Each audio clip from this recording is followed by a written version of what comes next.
अस्सलाम वालेकुम वरहमतुल्लाहि वबरकातुहू। इत्तेहाद न्यूज़ में आप सभी का खैर मकदम है।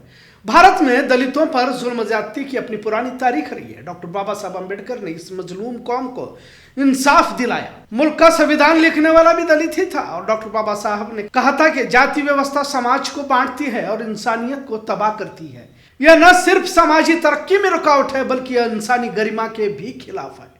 मुल्क को आजाद हुए 78 साल पूरे हो चुके हैं। अब एक और जश्न आजादी इसी महीने 2-4 दिन में हम मनाने वाले हैं। पर क्या वाकई यह मुल्क आजाद हुआ है? जिन लोगों ने इस मुल्क की आजादी के लिए कुर्बानी दी थी वो खून इसी सरजमीन में जज्ब तो हुआ है, पर इस जमीन पर रहने वालों ने क्या इस मुल्क को आजाद अब भी छोड़ा है?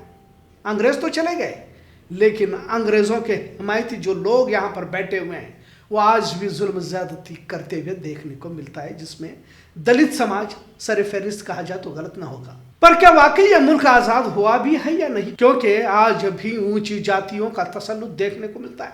खैर, आज 2 वाकये पेश आए, जिसमें एक बेलगाम से करीब यल्लूर महज 5 किलोमीटर दूरी पर है और सिर्फ 500 रुपए के लिए एक नौजवान का कत्ल किया जाता है। मरने वाले का नाम हुसैन गौस साहब ताशे वाले है, तो मारने वालों के नाम मिथुन और मनोज बताया जा रहा है। आखिर क्या बात है कि सिर्फ 500 रुपए ना देने पर शर्मगाह पर ही हमला किया जाए, जिसमें इसकी जान ही चली गई। मिथुन और मनोज को पुलिस ने हिरासत में लिया है। खैर, एक और वारदात रामदुर्ग तालुका गोड़ची गांव में पेश आई है। आप तस्वीर में देख सकते हैं कि विट्ठल लक्ष्मण नायकर, जो एक दलित नौजवान है, किस तरह से दरख्त को बांध कर पीटा जा रहा है। विट्ठल की उम्र 19 साल बताई जा रही है। हासिल इत्तला के मुताबिक विट्ठल का गांव के ऊंची जाति वालों के साथ जमीन का तनाजा था। एक और ये भी कहा जा रहा है कि विट्ठल ने किसी लड़की से छेड़छाड़ भी की थी। बहरहाल, दलित नौजवान को दरख्त से बांध कर पीटने की खबर आज चर्चा का मौजू बनी हुई है। गोड़ची गांव में आखिर दलित नौजवान को दरख्त से बांध कर पीटने की क्या इतनी बड़ी वजह थी?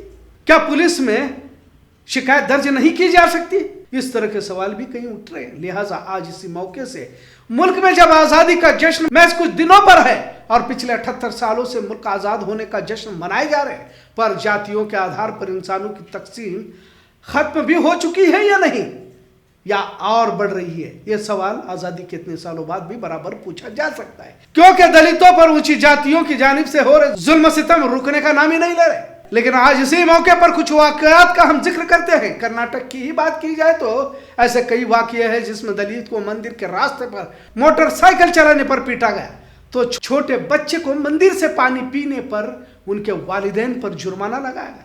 डॉक्टर बाबा साहब अम्बेडकर ने छुआछूत की रस्म को खत्म करने की कोशिश की। डॉक्टर बाबा साहब ने कहा कि छुआछूत एक समाजी जुर्म है जो इंसानियत को शर्मसार करता है। उन्होंने आगे ये भी कहा कि मैं उस समाज का तस्वुर करता हूं जिसमें ना कोई ऊंच हो ना कोई नीच हो, जहां सभी को एक बराबर हक और इज्जत मिले।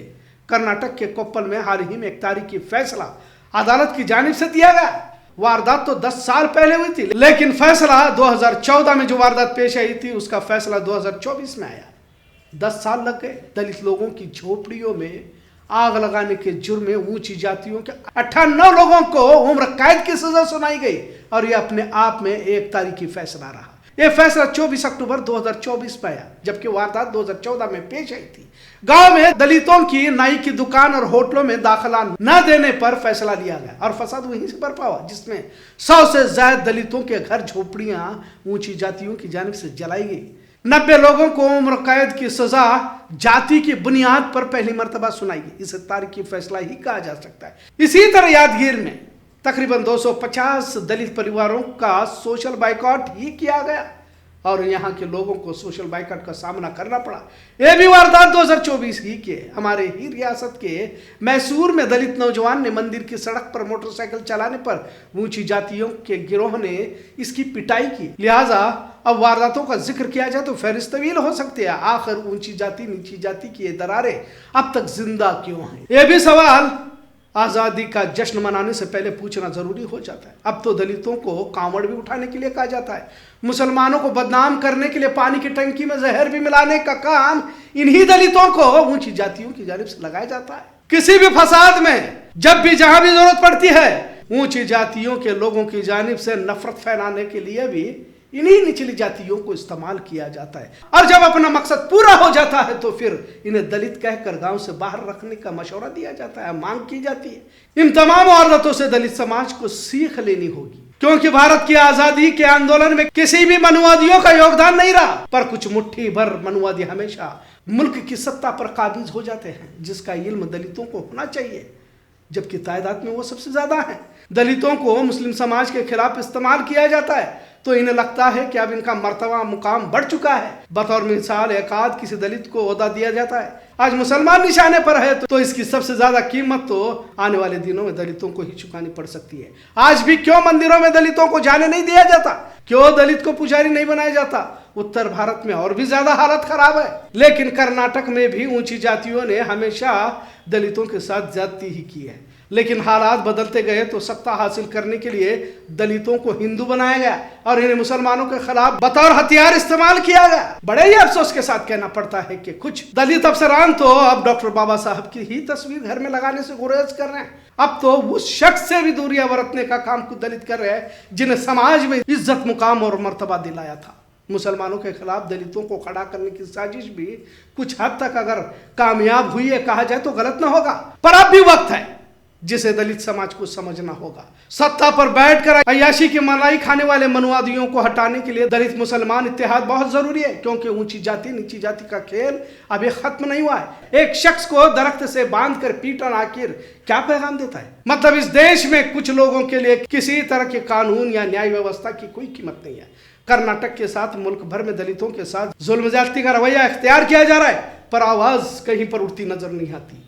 कोप्पड़ के मियापुर में 2021 में जो वारदात है उसे कैसे भूल सकते हैं, क्योंकि वो वारदात भी सोचने पर मजबूर कर देती है। मैं 4 साल का बच्चा मंदिर में पानी पीता है तो मंदिर को नापाक किया कहते हुए मंदिर को तो पहले धोया जाता है और फिर 25,000 का जुर्माना बच्चे के वालिदैन को लगाया जाता है। गुजरात अमरेली का पिछले महीने का वाकया है कि दलित नौजवान को सिर्फ इसलिए जान से मार दिया गया क्योंकि उसने होटल मालिक के बच्चे को बेटा कहा। उनके वो छोटा लड़का था जिसे उसने बेटा कहा। एक दलित कैसे ऊंची जाति के बच्चे को बेटा कह सकता है? कहते हुए 13 लोगों ने मिलकर उसे पीटा, जिसमें नीलेश राठौड़ की मौत हो गई। जैसे हमने कहा कि दलितों और मुसलमानों को मारने की तवील फहरिस्त इस मुल्क में देखी जा सकती है। दोनों को मारने की वजह अलग हो सकती है, लेकिन कुछ फिरका परस्त जहनियत के लोग समाज में दूरियां बरकरार रखने की कोशिश हमेशा करते रहे हैं। आज़ादी का जश्न तो हम मना रहे हैं, पर देश की कैफियत पर मातम भी मनाने को दिल करता है, क्योंकि आज भी अगर जात पात धर्म की बुनियाद पर इंसानों को जानवरों की तरह दरख्त को पीट कर मारा जाता है तो कहीं तो जश्न मनाने से पहले अंदरूनी हालात पर भी नजर डालना जरूरी है। वरना तो कल देश की आज़ादी के 100 साल भी आप मनाएंगे, पर नफरत का जहर जिस तेजी से दाखिल हो रहा है आने वाली नस्ल के लिए तो ठीक नहीं, इतना जरूर। आज का मौजू कैसा लगा इस पर जरूर कमेंट करें। इत्तेहाद देखने के लिए शुक्रिया। अल्लाह हाफिज।